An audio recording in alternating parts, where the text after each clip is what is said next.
Sejam bem-vindos ao canal Fator Psi, um canal dedicado a livros de psicologia. Deixe seu like e ative as notificações para ser informado de novos conteúdos. Caso deseje adquirir o livro físico, incluímos na descrição o link para que você possa fazê-lo.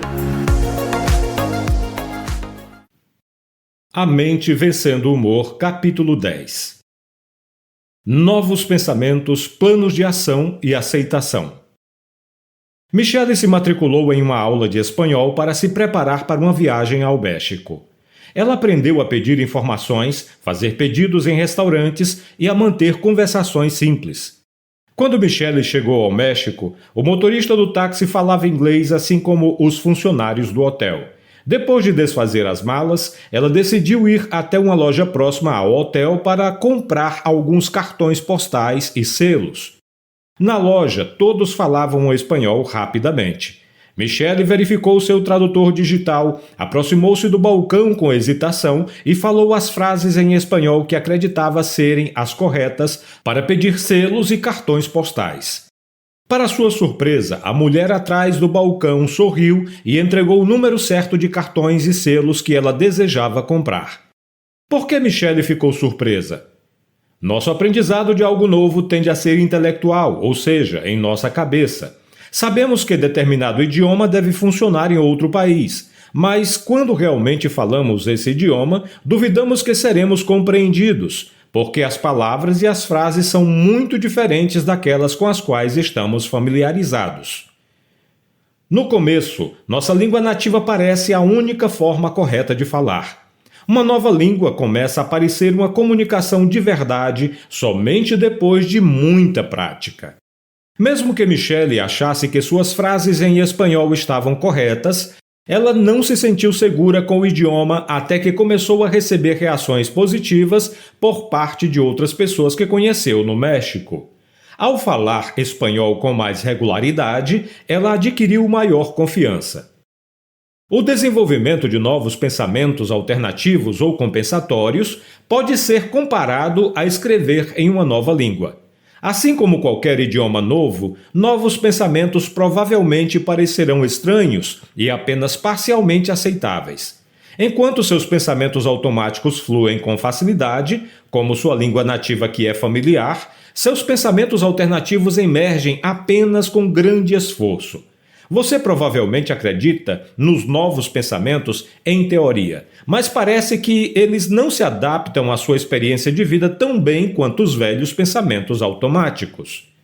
Assim como Michelle fez quando aprendia espanhol, a melhor maneira de aumentar a credibilidade de seus pensamentos alternativos ou compensatórios é experimentá-los em sua vida diária a fim de reunir mais evidências.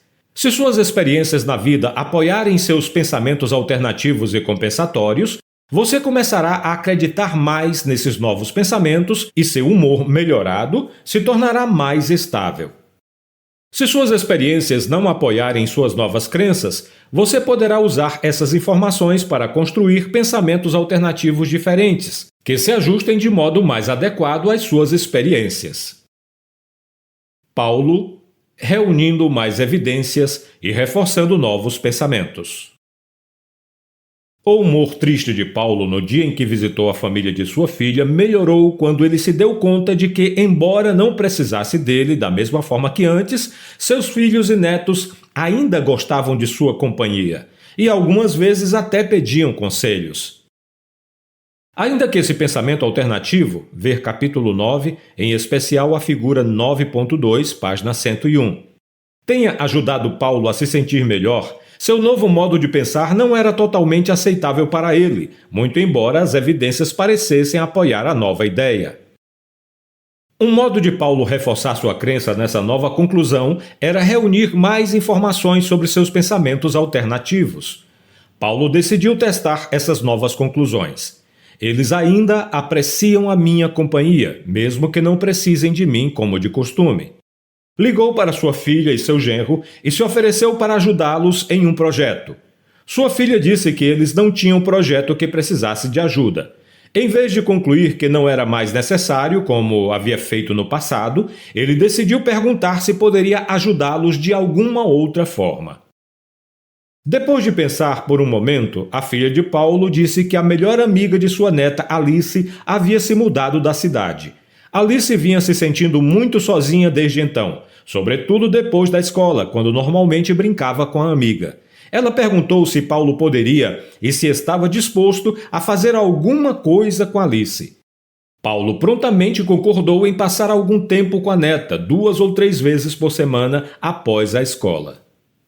Alice também gostou muito da ideia, especialmente quando Paulo perguntou o que estava interessada em fazer. Ela disse que recentemente havia entrado em um time de futebol e que gostaria de praticar. Paulo concordou em levá-la de carro até um campo onde teriam espaço para isso. Alice ficou satisfeita porque o campo era muito distante para que pudesse ir caminhando ou de bicicleta e seus pais estavam trabalhando e não podiam levá-la de carro. Paulo ficou feliz em poder participar dessa parte da vida de sua neta. Essa experiência resultou em informações que reforçaram o pensamento alternativo de Paulo.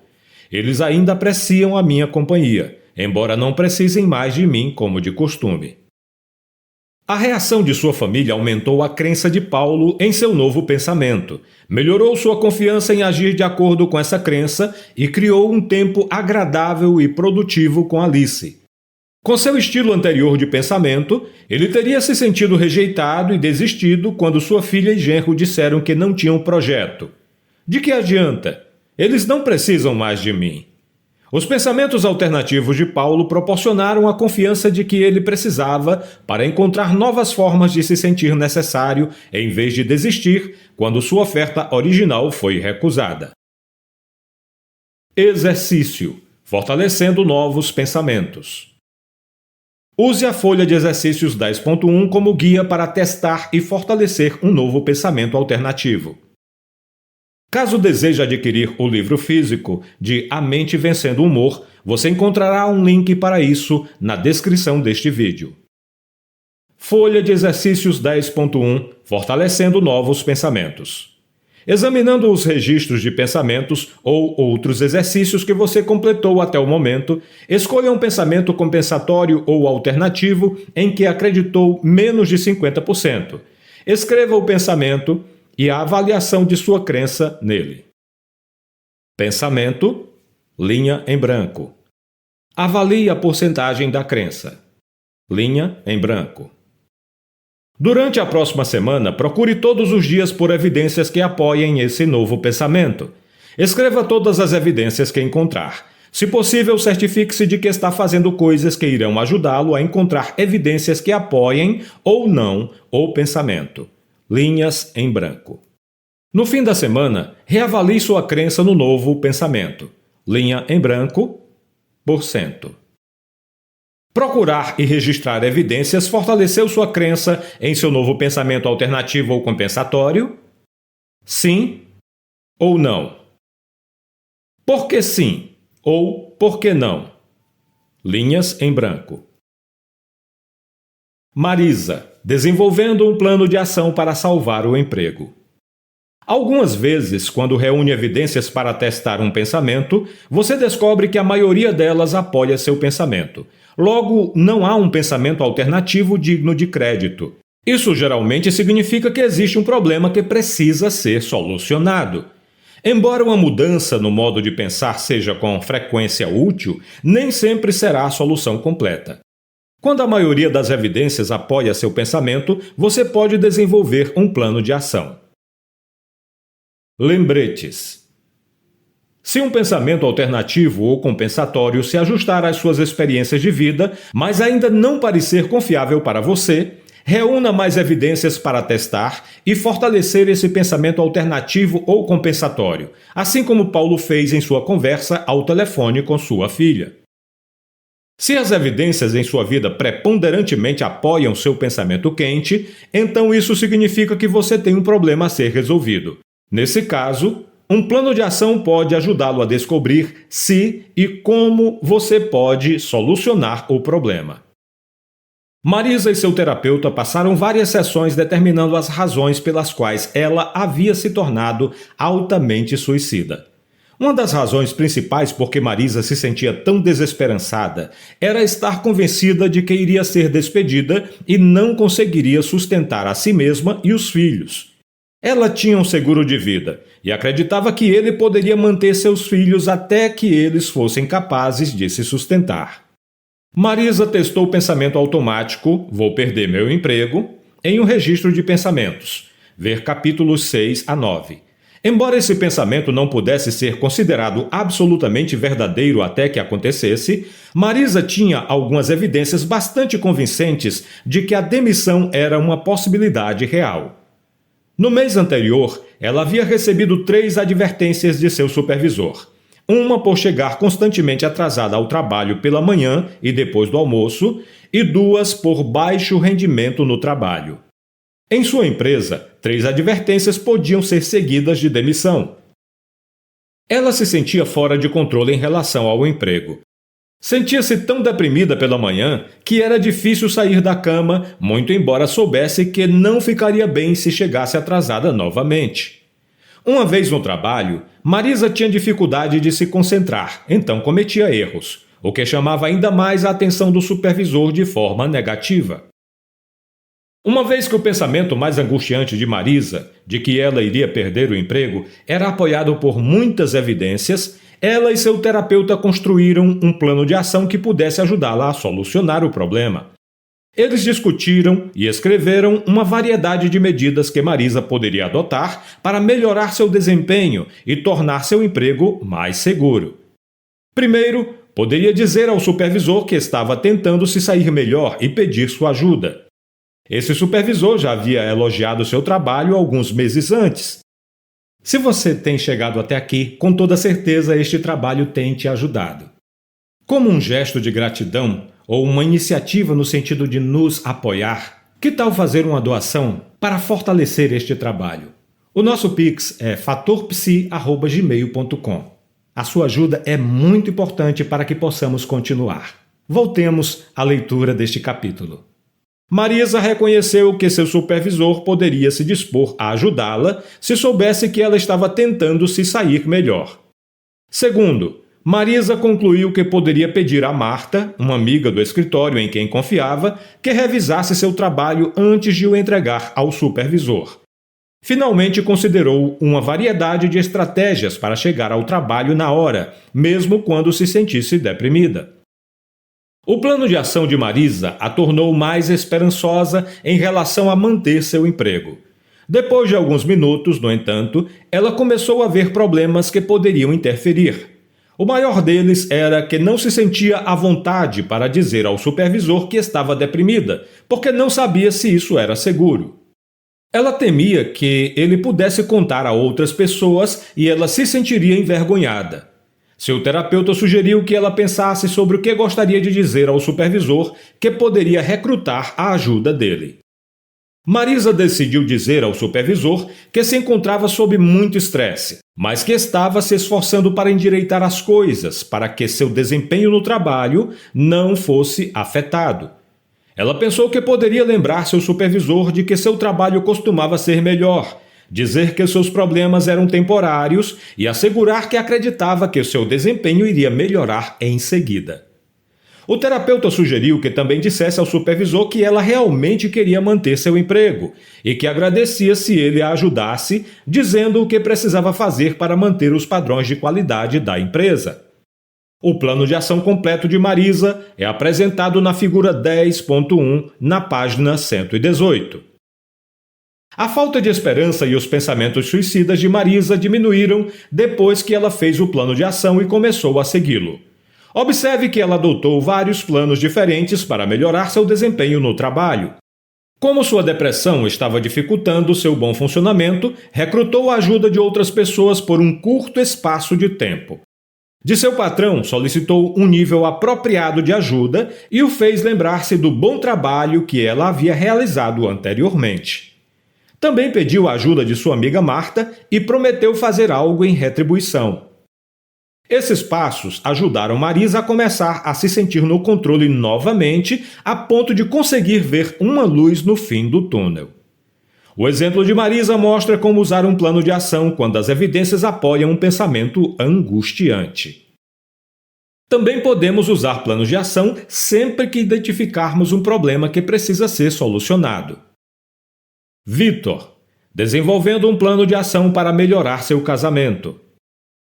Com o tempo, Vitor foi ficando mais confiante de que Júlia realmente se importava com ele e queria que permanecesse sóbrio. Entretanto, ela se queixava há muitos anos de sentir-se frustrada pelas frequentes explosões de raiva dele. Além disso, Júlia disse que sentia saudade das gentilezas que ele costumava ter com ela no início do relacionamento. Vitor amava Júlia e concordou que sua raiva estava causando problemas reais em seu casamento. Também admitiu que poderia ser mais gentil com ela.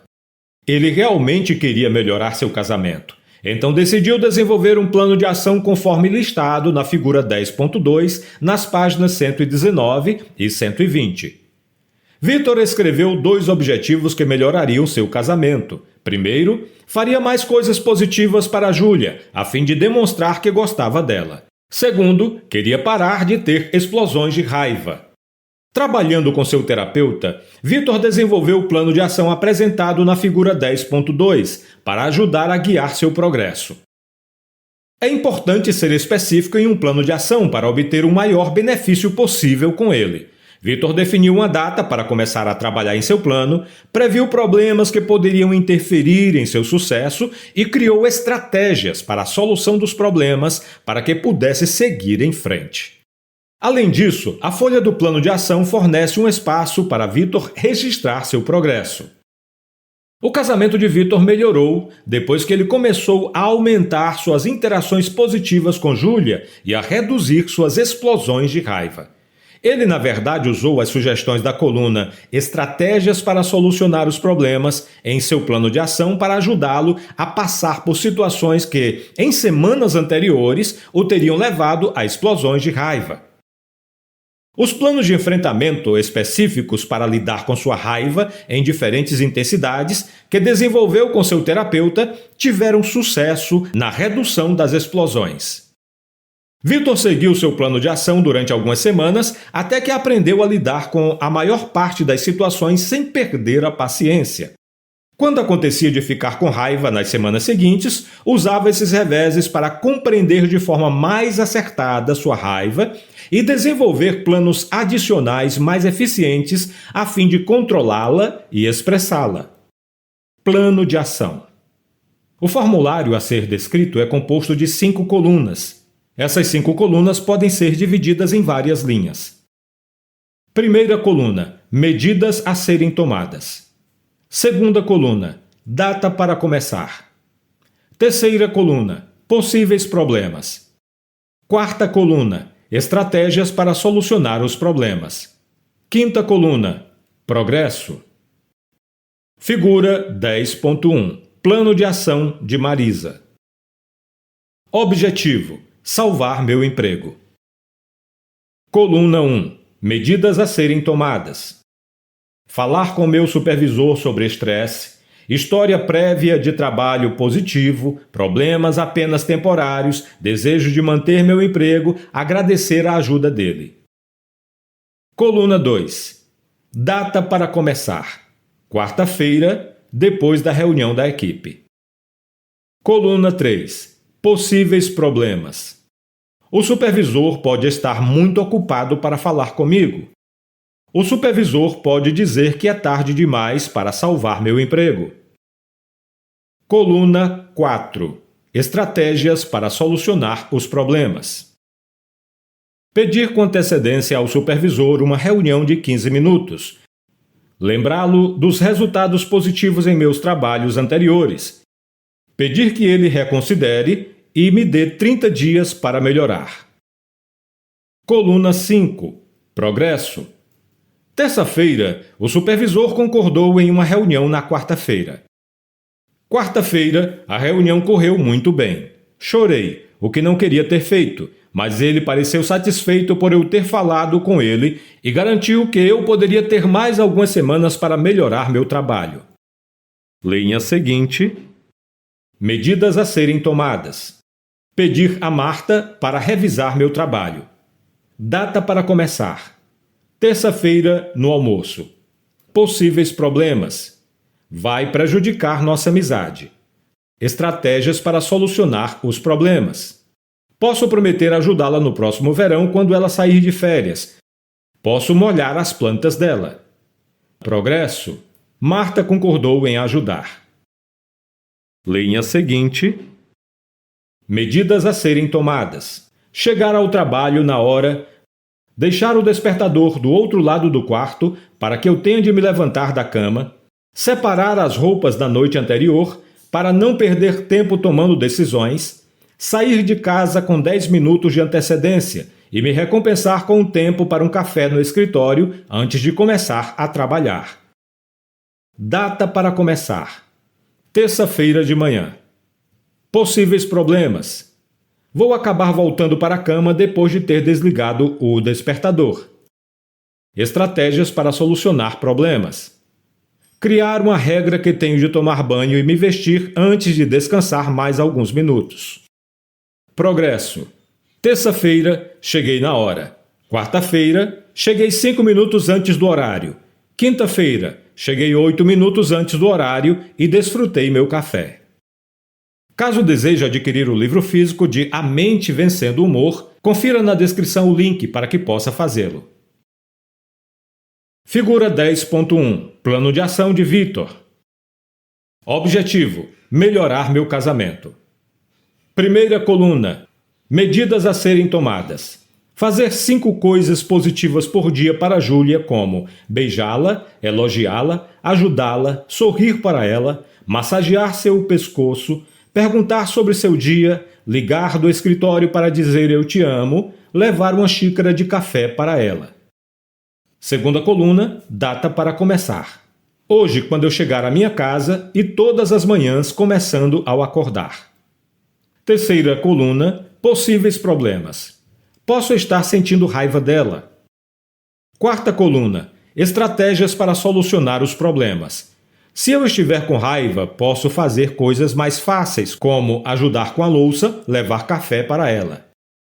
Usar um registro de pensamentos ou estratégias como fazer uma pausa ou imagens mentais, do capítulo 15 de A Mente Vencendo o Humor, para ver se consigo reduzir minha raiva. Quinta coluna, progresso. 10/6, fiz 6 coisas positivas à noite, senti-me bem. 10/7, fiz 5 coisas positivas, Júlia me abraçou por eu ajudá-la. 10/8, senti raiva, mas fiz 3 coisas positivas, mesmo assim. Um registro de pensamentos me ajudou. Linha seguinte. Medidas a serem tomadas. Reduzir as explosões de raiva, frequência e duração. Reduzir para não mais de 3 na primeira semana, 2 na segunda, 1 na terceira e não mais que 1 por mês depois disso. Tentar fazer uma pausa para não ficar com Júlia por mais de 2 minutos quando estou com raiva.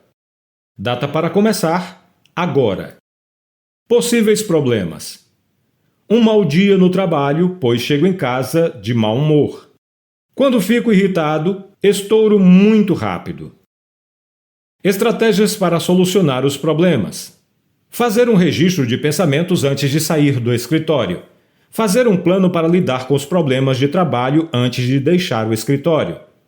Ouvir boa música no caminho para casa. Ficar sentado no carro e relaxar até me sentir suficientemente calmo para entrar em casa.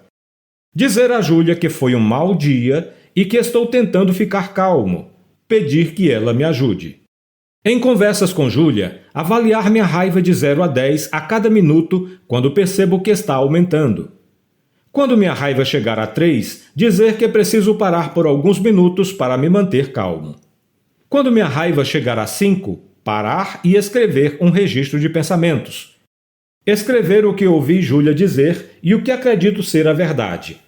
Mostrar a ela esse resumo para verificar se entendemos bem um ao outro. Se minha raiva atingir mais de 5 nas avaliações, dizer a Júlia que preciso de um descanso maior.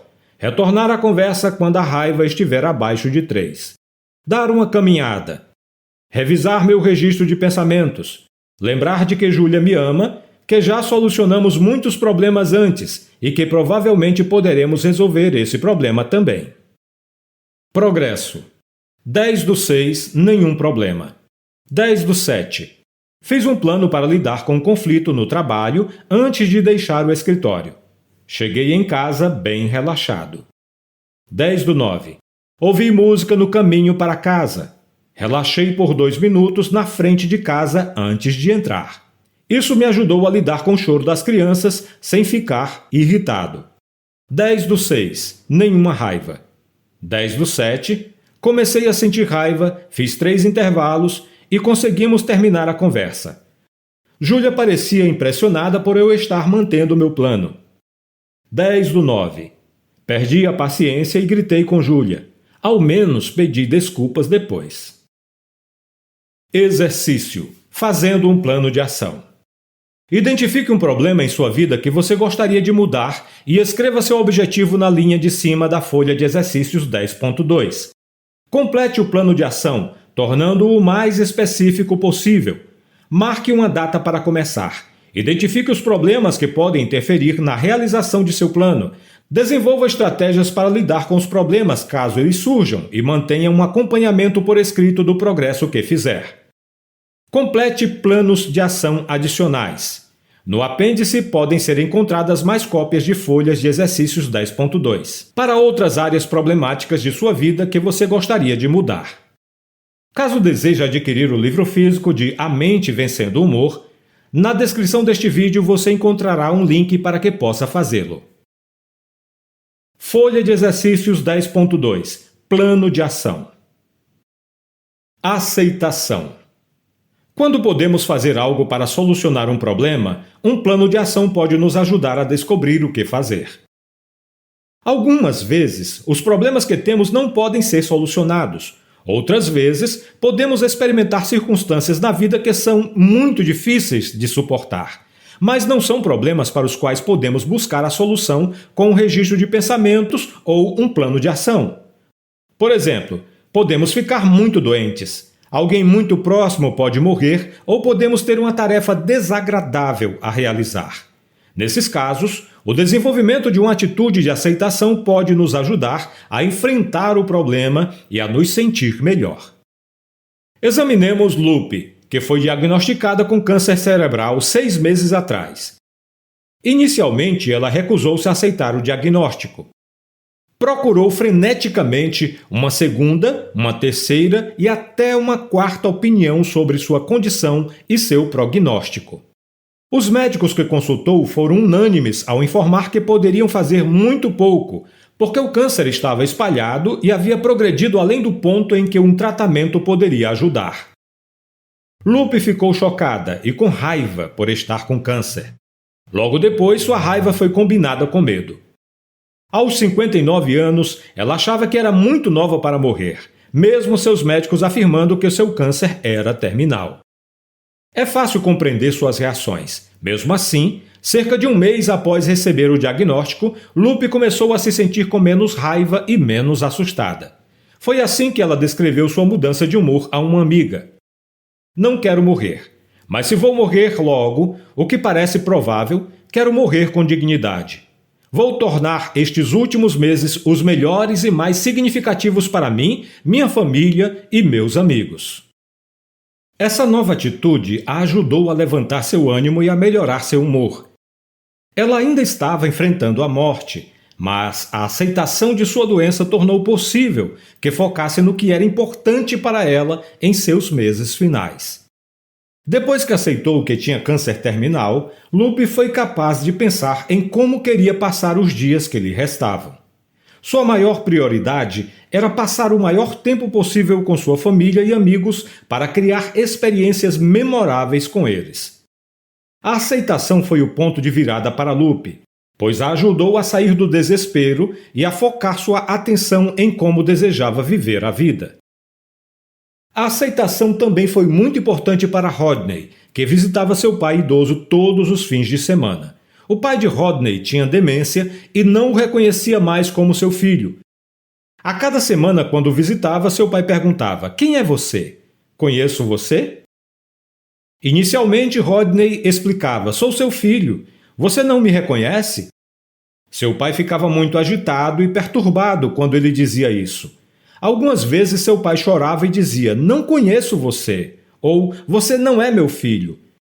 Era muito triste e doloroso para Rodney dar-se conta de que seu pai não sabia mais quem ele era. A dor e a tristeza de Rodney poderia ter facilmente preenchido todo o tempo que restava com o pai. Uma enfermeira da casa de repouso ajudou Rodney a desenvolver a aceitação.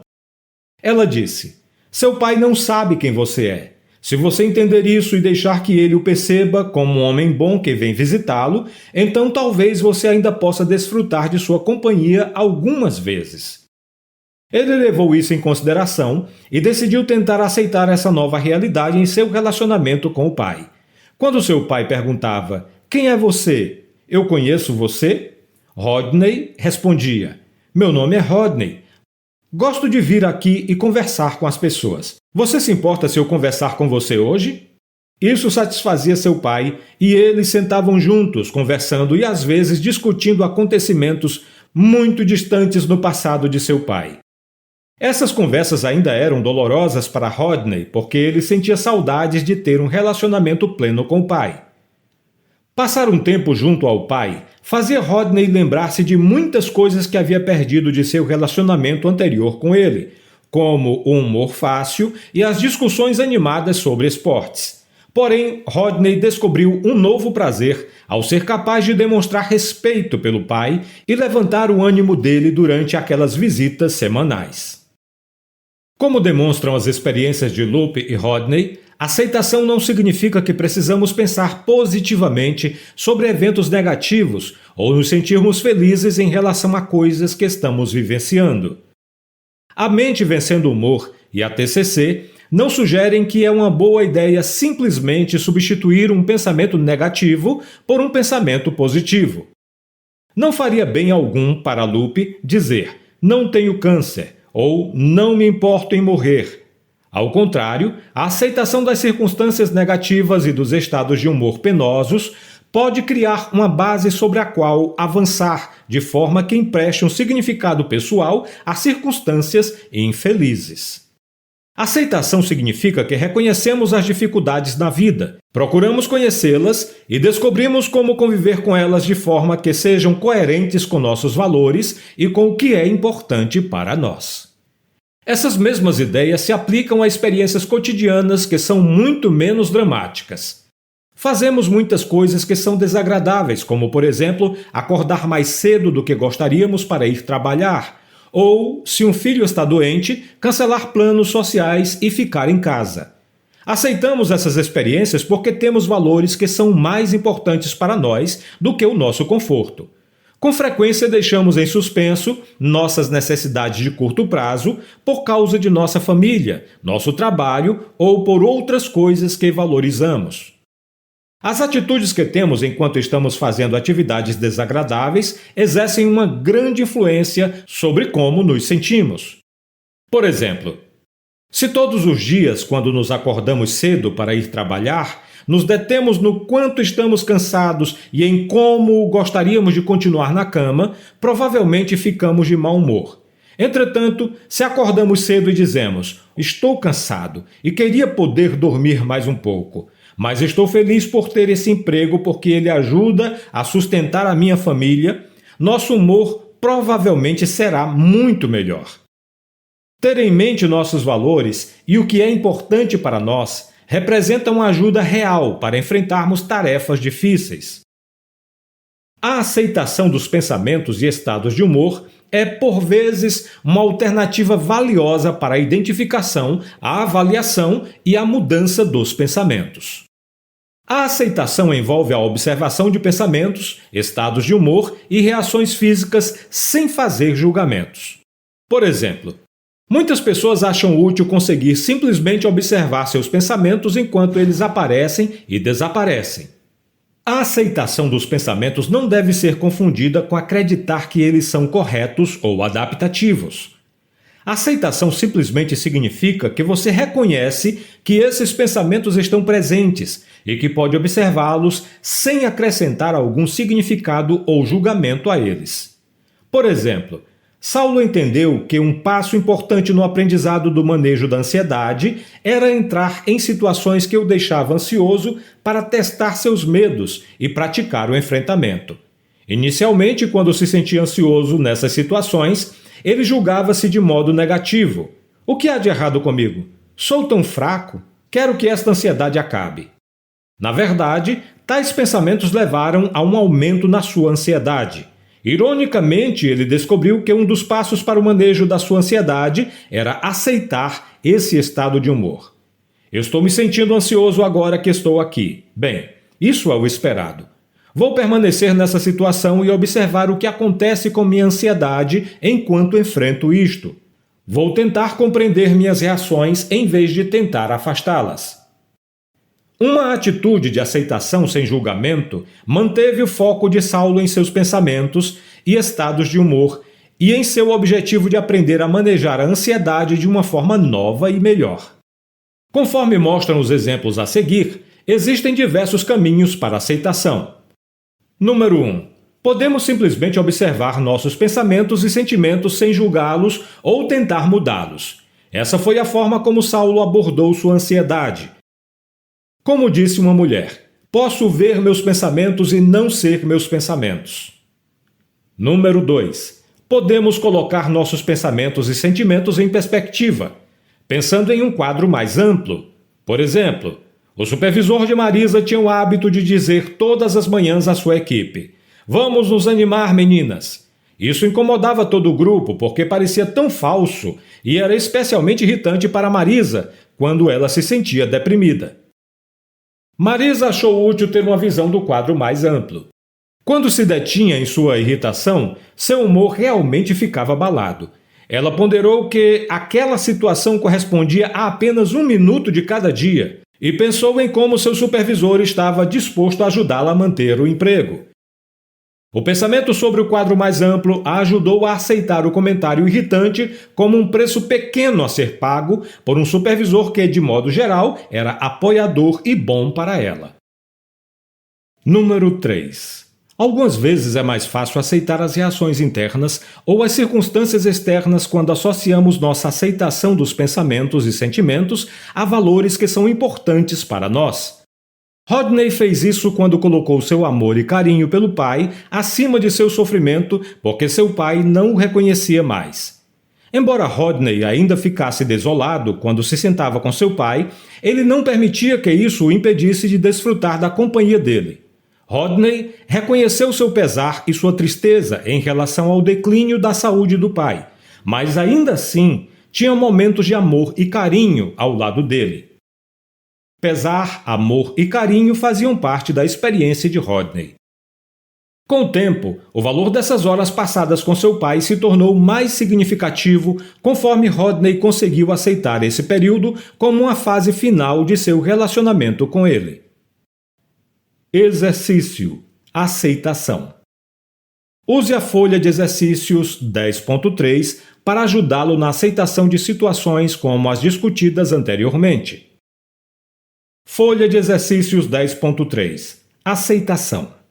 Identifique uma situação externa, por exemplo, família, trabalho, saúde, relacionamento, na qual você acredita que seja útil desenvolver maior aceitação.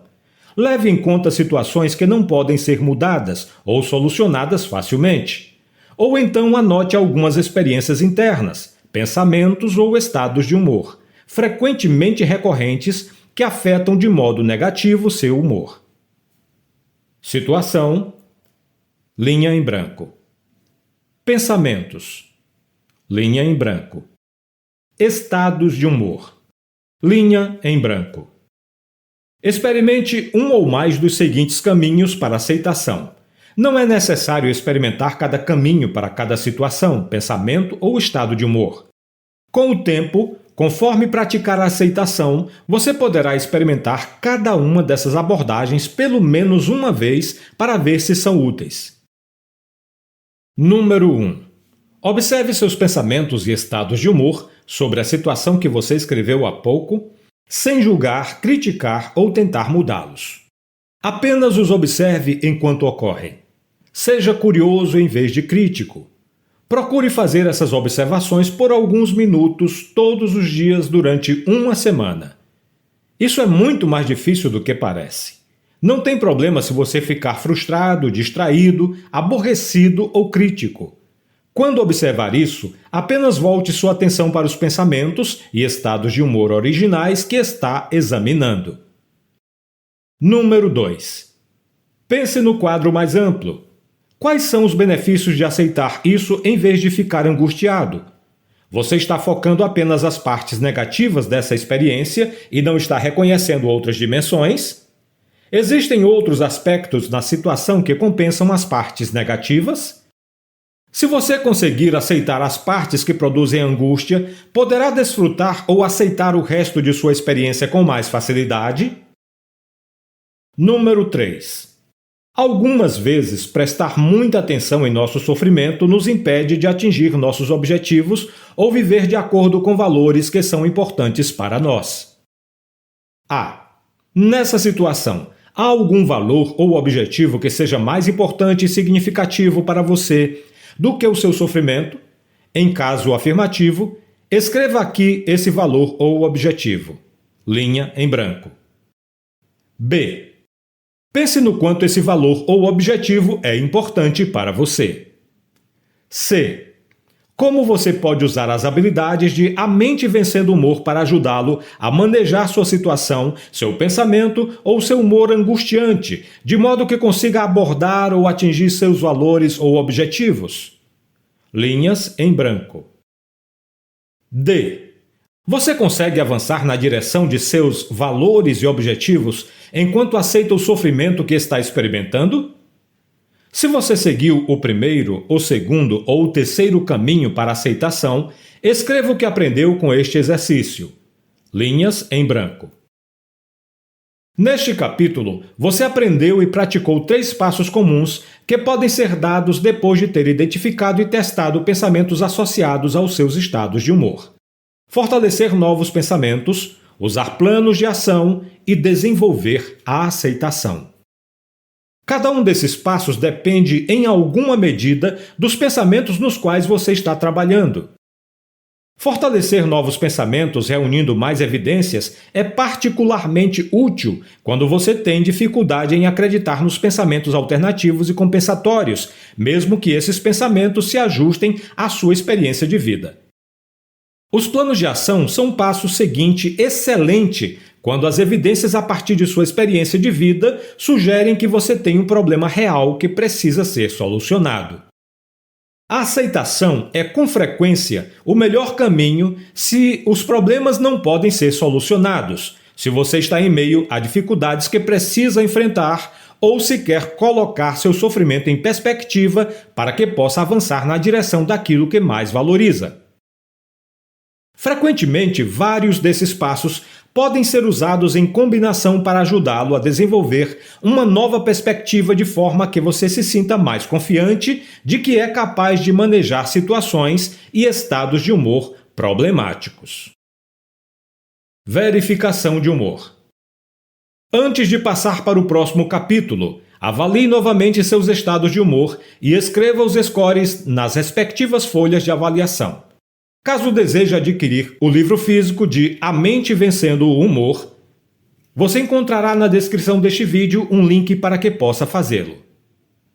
Depressão, infelicidade. Inventário de depressão de A Mente Vencendo o Humor. Folha de exercícios 13.1, página 186. E folha de exercícios 13.2, página 187. Ansiedade e nervosismo. Inventário de ansiedade de A Mente Vencendo o Humor, folha de exercícios 14.1, página 213, e folha de exercícios 14.2, página 214. Outros estados de humor e felicidade. Avaliando e acompanhando meus estados de humor. Folha de exercícios 15.1, página 246, e folha de exercícios 15.2, página 247. Verificação dos objetivos. Este é um bom momento para revisar os objetivos que você estabeleceu na folha de exercícios 5.1 na página 36. Ao manter esses objetivos em mente, enquanto continua a praticar as habilidades de A Mente Vencendo o Humor, você provavelmente fará progressos em direção a esses objetivos.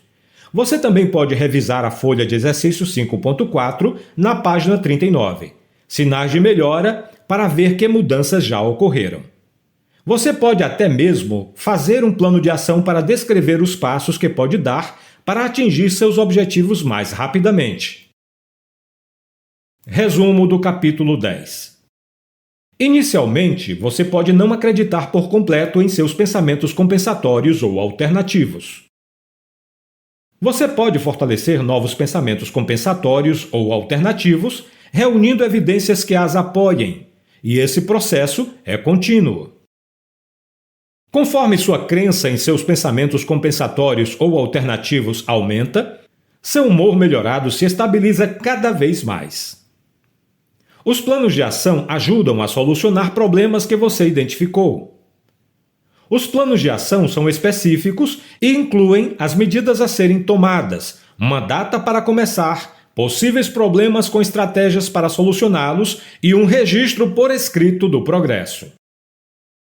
A aceitação dos pensamentos e estados de humor é, algumas vezes, uma alternativa valiosa para a identificação, a avaliação e a mudança de pensamentos. O desenvolvimento de uma atitude de aceitação é útil quando você está em meio às circunstâncias de vida que não podem ser mudadas ou que são difíceis de suportar. 3 caminhos para a aceitação são: observar seus pensamentos e estados de humor em vez de julgá-los, ter em mente o quadro mais amplo e agir de acordo com seus valores, mesmo quando você estiver angustiado. Se você tem chegado até aqui, com toda certeza este trabalho tem te ajudado. Como um gesto de gratidão ou uma iniciativa no sentido de nos apoiar, que tal fazer uma doação para fortalecer este trabalho? O nosso Pix é fatorpsi@gmail.com. A sua ajuda é muito importante para que possamos continuar.